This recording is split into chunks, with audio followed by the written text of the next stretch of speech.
Welcome back to Cubbyhole Conversations. Pardon my amazing looks today. This is did not comb my hair. This is painting all day. So that's what you get today on Cubbyhole Conversations. I am working on very, very little sleep. I adore the whole daylight savings time concept. No, not a fan. Never have been. Don't know that I ever will be. I think it's kind of an insane thing to even have anymore. So with that said, our state actually did vote to get rid of daylight savings in our state, and I think California and Oregon might have also. I can't remember.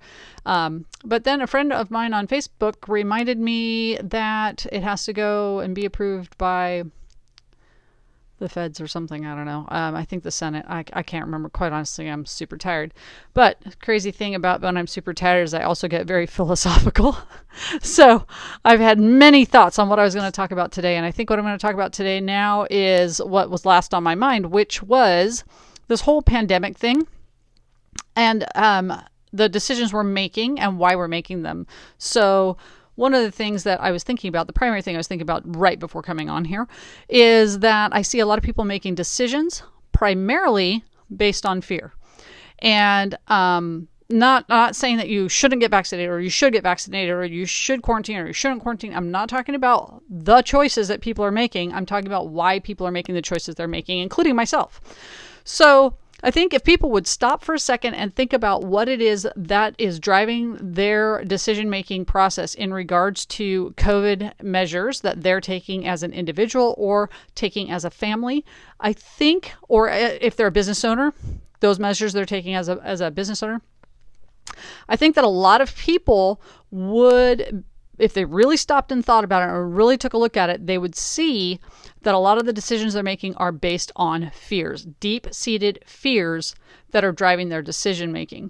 Now, for those who have taken the time to say, yes, this is my deep-seated fear and this is why I'm making the decisions I'm making, at least I feel like they understand why they're making the decisions they're making. Instead of saying, well, this is what the mandate says, or this is what the CDC says, this is what the WHO says, this is what the freedom fighters against the mandates say, this is what the, I can't think of that, or the other organization that's a health organization that's against the mandates and against the vaccine and that sort of thing.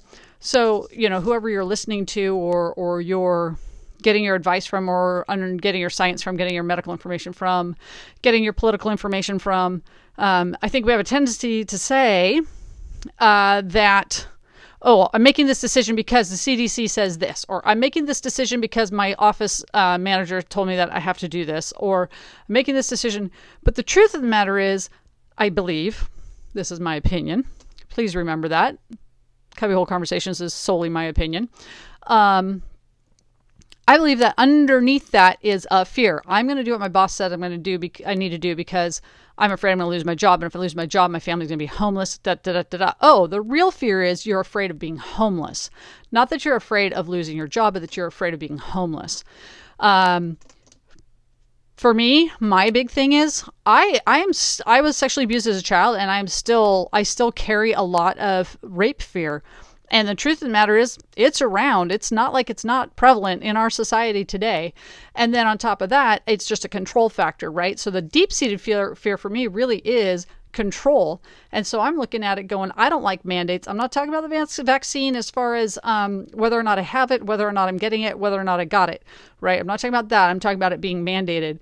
And I'm extremely opposed to it being mandated because I've read enough history that it freaks me out that that's a control that our government's trying to take right now. And we have a county here in Washington State, King County. I don't know if there's another one because that's the closest one to me. And basically you have to either have a 72-hour clear COVID test or a vaccine passport concept, right? You have to show your vaccine card to get into restaurants, movie theaters, any social gathering place such as that. It's odd though, because some places are requiring it, like the kids' gym, it requires it, but then the library doesn't. And so it's like, I'm confused by this, by who's mandated to do so and who's mandated not to do so. But the bottom line is I don't think it should be mandated. So I just don't like that kind of a control. This is the state in this case, but I understand, politically, our president is trying to do a nationwide mandate for companies 100 and more. And I'm totally opposed to it. I will just flat out say I'm opposed to the mandate. I just don't like that concept of control. So my deep-seated fear is being out of control and not having control. And so once I own that, and then I can look at the decisions I'm making and say, okay, well, my decision is I'm not going to King County except to use the library because I'm not required to show my card there, and or a 72-hour thingamajigger, right? Clear COVID test. Can never remember that. Clear COVID test. I don't have to show either of those, and I can just go into the library. So I'm going to continue to use the library. But other than that, King County is pretty much off. Like, they don't exist to me. My birthday's in a couple of days, and I'm like, what restaurants can I go to in Snohomish County? Because I'm not going to go into King County to do that.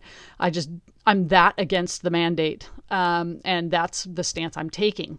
So I know other people are going to have opinions on this, and feel free. I mean, I don't care. Just be nice. Okay. Like, I don't care if you want to voice your opinion. I'm totally okay with people saying, I'm for the mandate. I think we should mandate. That's fine. It's your opinion, and this is my opinion.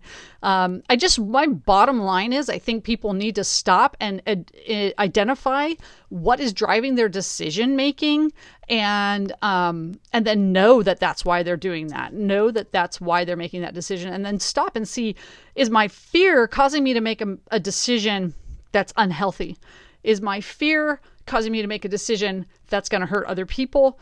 Is my fear causing me to put my entire family into lockdown, and that's keeping us from actually enjoying life and living life? Is my fear keeping me from being the best that I can be? Am I being held back from my ministry? Am I being held back from my calling in life because of my fears? The bottom line is, we're not in control. And this is the big thing for me personally, is like, I'm not in control. I'm a Christian, and I believe that Jesus Christ is Lord, that God the Father is King, and that He is in control, even of this absolute total chaos. He's got the whole world in His hands, and that includes me, and that includes my life. And so being able to let go of that, and knowing that, hey, if the mandates come down and it gets stricter and stricter, and we end up in a communist state at some point, or something along that line, where like you can't travel without your vaccine passport, and you can't get groceries without your vaccine passport, or whatever it comes to that, I have to accept that. If it comes to that, obviously I'm going to vote against that. Like, y'all know, I've already said, this is my standpoint. I'm totally against the mandates. I'm going to vote against it any chance I get. But if the wheels keep going that direction, and that's what we end up in, I have to accept that I was never in control anyway, right? I'm not in control. I make decisions, and I plan, and I do the best I can, but ultimately God's in control. And do I think that He wants life to be like this? Do I think He wants people to be scared like they are? No. I do think that He's there for us through it all.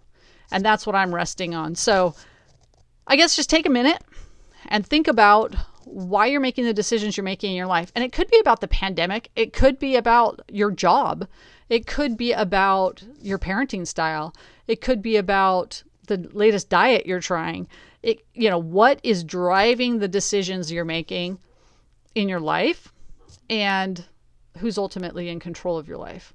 Who ultimately do you look to lead you in making those decisions? That's it for me tonight. I wish you all well. See you next time on Cubbyhole Conversations.